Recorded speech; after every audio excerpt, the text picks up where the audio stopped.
Estamos de volta aqui com a segunda parte dessa aula sobre processos de formação de palavras em português e agora dando sequência ao nosso curso aqui, o que eu gostaria de chamar a atenção. Vocês estão vendo aí na tela, juntamente comigo, um gráfico bem ilustrativo para que você entenda como funciona, então, os processos de formação da nossa língua. Vamos dar uma mostradinha para vocês? Olha só, acompanhe comigo. Nós sabemos que, basicamente, dentro da língua portuguesa, nós temos dois processos de formação. O processo de derivação e o processo de composição. Eu acho que você se lembra, quando estudamos na aula de substantivos aqui no canal, e eu havia te apresentado palavras compostas, nada mais é do que um processo de formação. Por quê? Quando você coloca composição por justaposição, lembra-se da aula de substantivos? Olha lá, guarda-roupas. Você fez. É um substantivo composto. Então, o nome real desta montagem, desse processo, digamos assim, é o quê? Uma justaposição. Por que justaposição? Porque você coloca, olha lá, dois itens, no caso, duas palavras agregadas, uma à outra, pode ser por hífen ou sem hífen, sem nenhuma alteração gráfica ou sonora. Entendemos? Não há alteração. Então, você não vai mexer na palavra. Por exemplo, mini saia. Com a reforma ortográfica, nós unimos essa palavra, tiramos o hífen e dobramos o S. E ficou muito perfeito o som mini saia. Olha lá, até a grafia mudou, ok? Só, mas vamos falar assim, até a grafia mudou, não, né, pessoal? A grafia mudou, ok? A grafia, a escrita, mas o som ficou perfeito. Mini saia, você usa perfeitamente. Então, não se esqueçam, ó, justaposição é um agregar de palavras sem alterações gráficas ou fonéticas. Em contrapartida, quando formos falar de aglutinação, olha isso.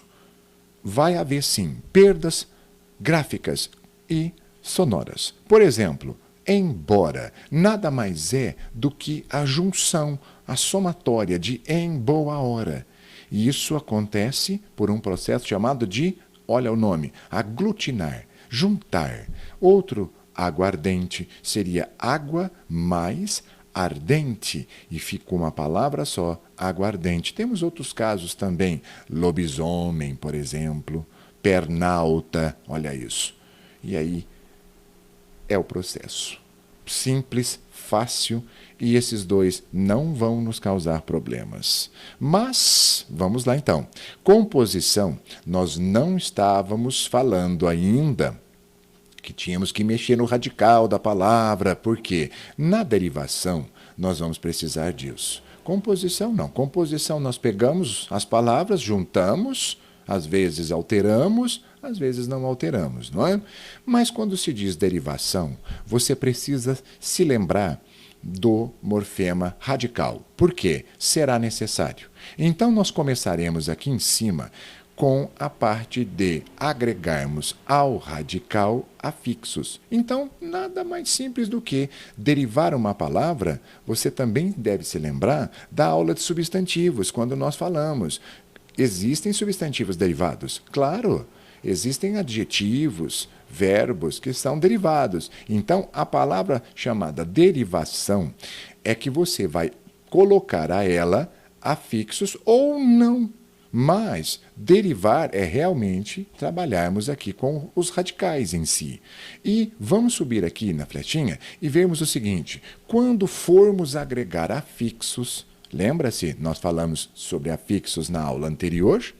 Afixos são morfemas que nós agregamos antes, no caso prefixos, depois do radical, sufixos, e aqui também poderemos juntar dois afixos ao mesmo radical sem desmontarmos a palavra, mas nós vamos falar dela agora mesmo. Vamos dar um tempinho, então, aqui da parasintética e vamos pensar o seguinte comigo? Olha só, o que é uma derivação prefixal ou uma prefixação?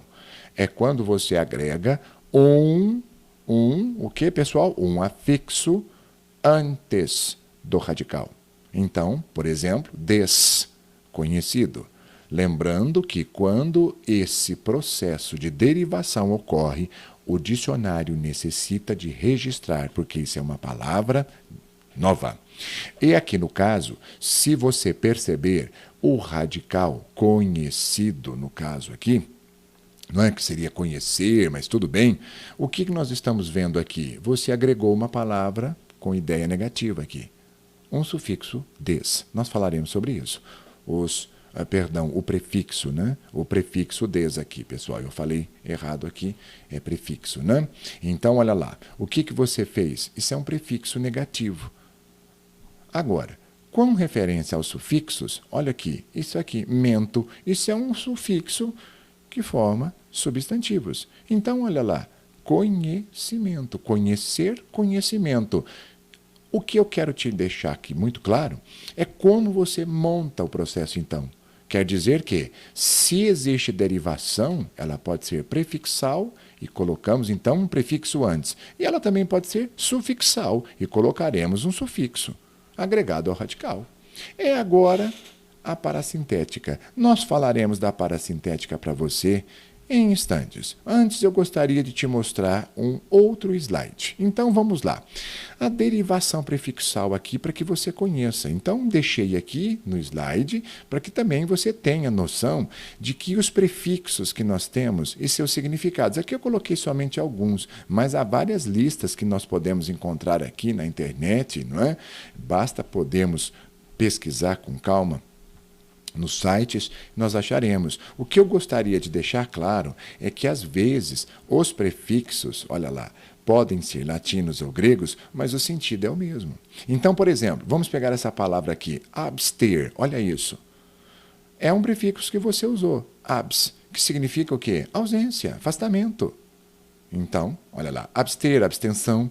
No caso, apogeu, olha que legal. Aí o prefixo já é grego. Só que é óbvio que nós não vamos cobrar do aluno, nas questões de provas, em vestibulares e na vida em geral, essas especificidades da situação. Mas é muito importante o menino entender que a nossa língua, ela incorpora, não é? Vários outros prefixos, principalmente os gregos e latinos, por origens. Então, são vários. Eu gosto muito de mostrar, por exemplo, esse daqui, ó, bi, olha lá, que são dois. Olha o di, que também são dois. Por exemplo, dígrafo, nós estudaremos aqui no canal, nas nossas aulas, que são o quê? Dois sons. Olha lá. Di, dois. Então, olha lá. Quer dizer, dígrafo, no caso, di, dois, não é?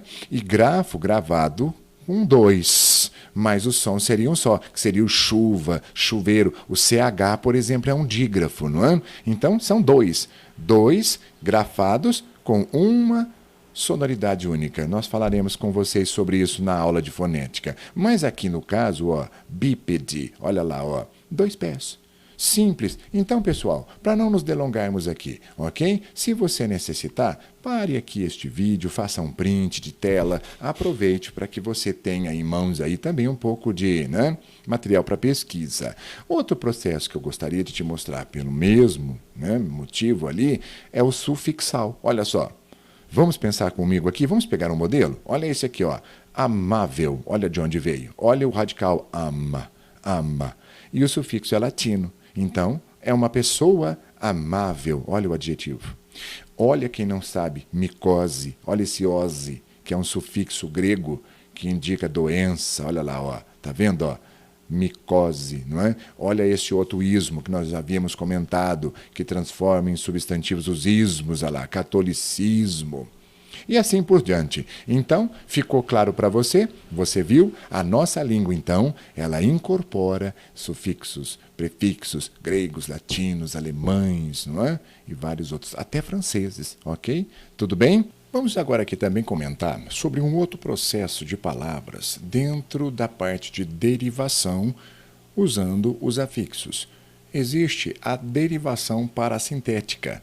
A derivação parasintética, diferente da derivação sufixal e da prefixal, ela trabalha junto com dois afixos. Veja bem, então, olha aqui o modelo que nós estamos te apresentando na tela.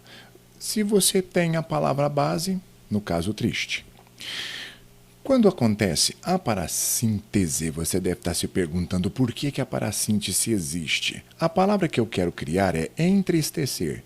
Então, o que eu preciso? Agregar um prefixo em, mais a palavra triste, mais a palavra esser. Porque dessa forma, com todas essas bases aqui agregadas ao radical, a palavra tem sentido. Se você tira qualquer parte da palavra, por exemplo, vamos tirar o sufixo, não existe a palavra em triste.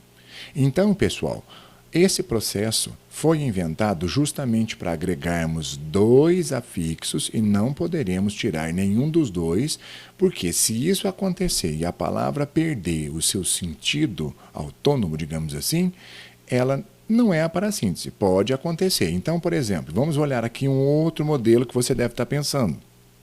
Pegue a palavra feliz. Se você olhar, o radical está aqui.